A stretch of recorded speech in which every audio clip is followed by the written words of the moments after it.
Okay, so now we're just going to show you how to do a patch repair to the ground gas membrane.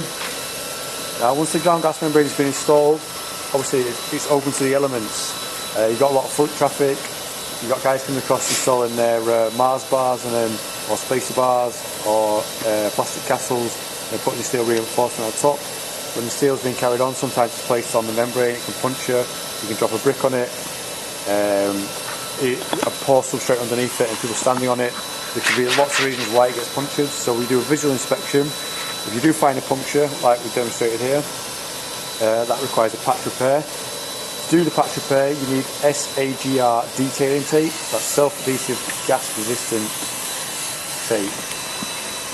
And you need a heat gun, you need a neoprene roller and a rag. First you've got to clear all the dust, the dirt and the moisture off the membrane.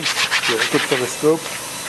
And then if you take a 300mm wide roll of SAGR tape, so on one side you've got the gas resistance, on the other side you've got the bitumen backing, and then you've got the paper. So this is a 300mm roll, so we're going to take a 300mm to 300mm square. So you fold it at a 45° angle to measure the 300mm in both directions.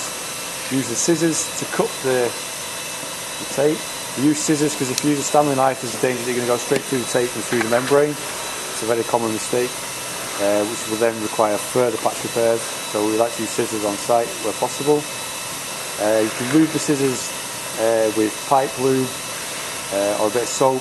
There's something to stop the bitumen sticking to the scissors. So you've got 300 to 300mm square. Taking the corners off there just to make everyone aware that it's a patch repair.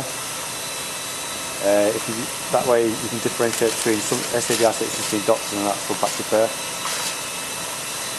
So you simply lay the SAGR tape on top of the membrane, and using the heat gun you apply the heat underneath the patch, and then you use the neoprene roller to apply pressure down onto the SAGR tape. You have to heat it all the way around. You work from the inside out, that way any air bubbles or creases are pushed to the outside of the tape and you get a good nice seal underneath. Now Russ is making this look really easy, but it's a bit of an art for the motion. Once you get it, it's very, very straightforward, but you do just need to work on the coordination, hand, arm, eye coordination. You're moving the heat one arm, then you're moving quickly with the roller on the other. And if you just apply the heat to the top of the SAGR tape, finish off by applying pressure downwards. And that's your patch sealed.